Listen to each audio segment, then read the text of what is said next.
పూర్తి వివరాల కోసమై స్క్రీన్ మీద కనిపిస్తున్న మొబైల్ నెంబర్ కాల్ చేయండి, షరతులు వర్తిస్తాయి. ఇప్పుడు మీరు చూస్తున్న videos all type of all in one multipurpose paper plate making machine.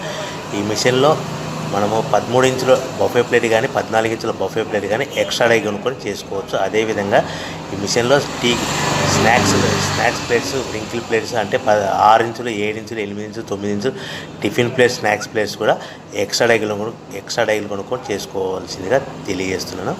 So ఈ మిషన్కు 2 HP మోటార్స్ ఉంది. మనం ఇంటి కరెంట్ కాకుండా దీన్ని కంపల్సరీగా కేటగిరీ 2 మీటర్ ఫిట్ చేసుకోవాల్సిందిగా తెలియజేస్తున్నాను. సో మనము ఈ మిషన్లో బేరింగ్ డైల్ అంటే 13 ఇంచులు కానీ 14 ఇంచులు కానీ మనకు నచ్చిన డైలీ ఎక్స్ట్రా డై కొనుక్కొని బఫే ప్లేట్ తయారు చేసుకోవచ్చు. అట్ ద సేమ్ టైం చిన్న చిన్న కప్పులు కూడా తయారు చేసుకోవచ్చు. అదేవిధంగా దీంట్లో టీ కప్పులు తయారు చేసుకోలేమని మీకు అందరికీ తెలియజేస్తున్నాను. రా మెటీరియల్ విషయానికి వస్తే రా మెటీరియల్ వారానికి ఒకసారి 10 రోజులకు ఒకసారి స్వల్ప రేట్లు పెరుగుతూ ఉంటాయి. కాబట్టి మీరు స్క్రీన్ మీద కనిపిస్తున్న మిషన్ ఎక్కువ కానీ రా మెటీరియల్ ఎక్కువ విషయాలు డీటెయిల్స్